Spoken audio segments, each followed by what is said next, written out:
ময়মনসিংহের ধোবাউড়ায় শিশু নিসা মনিকে সংঘবদ্ধ ধর্ষণের পর নদীতে ফেলে হত্যা মামলার বিচার কার্যক্রম চলছে শিশু সহিংসতা দমন ট্রাইব্যুনালে।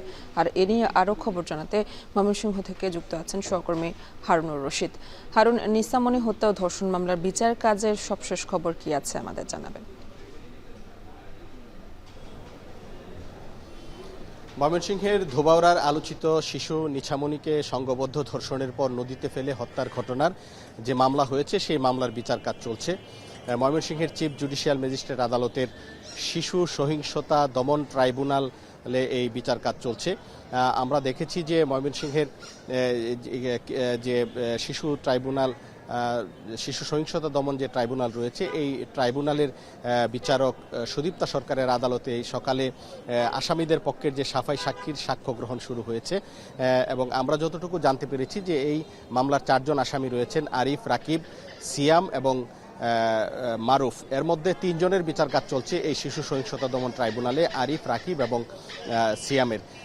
আর অপ্রাপ্ত বয়স্ক হয় মারুফের বিচার কাজ চলছে নারী শিশু ট্রাইব্যুনালে। এবং নারী শিশু ট্রাইব্যুনালের যে বিচারের যে কার্যক্রম সেটি কিন্তু সম্পন্ন হয়েছে এবং সেই আদালতে এখন রায় ঘোষণার অপেক্ষায় রয়েছে। আর এই শিশু সহিংসতা দমন ট্রাইব্যুনালে যে 3 জনের বিচার কাজ চলছে এই বিচার কার্যক্রমেরও প্রায় শেষ পর্যায়ে রয়েছে। আজকে সাক্ষীদের পক্ষে সাফাই সাক্ষ্য গ্রহণ করা হচ্ছে। আমরা যতটুকু জানতে পেরেছি রাকিব এবং সিয়ামের পক্ষে 2 জন করে মোট 4 জন সাফাই সাক্ষীর সাক্ষ্য গ্রহণ করা হচ্ছে এবং এছাড়া অন্যান্য যে কার্যক্রম মামলার সেই কার্যক্রম কিন্তু শেষ হয়েছে ইতিমধ্যেই। যারা বাদীপক্ষের সাক্ষ্য শেষ হয়েছে, ময়নাতদন্তকারী চিকিৎসক এবং মামলার যিনি তদন্তকারী কর্মকর্তা তারাও সাক্ষ্য প্রদান করেছেন এবং আজকে এই সাফাই সাক্ষী শেষ হলে আগামীকাল যুক্তিতর্ক উপস্থাপনের কথা রয়েছে এবং এরপরই যে কোনো দিন এই মামলার রায় হতে পারে বলে আমরা আদালত সূত্রে জানতে পেরেছি।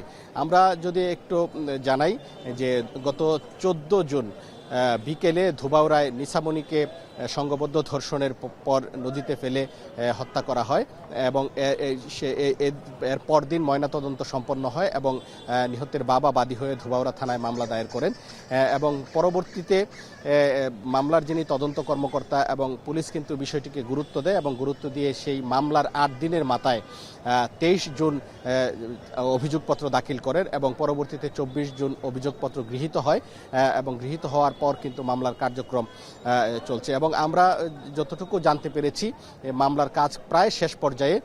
খুব শীঘ্রই এই মামলার কিন্তু রায় ঘোষণা করা হবে বলে আমরা জানতে পেরেছি। তো এই ছিল আমার কাছে ময়মনসিংহের আদালত চত্বর থেকে সর্বশেষ। ময়মনসিংহ থেকে যুক্ত ছিলেন সহকর্মী হারুনুর রশিদ।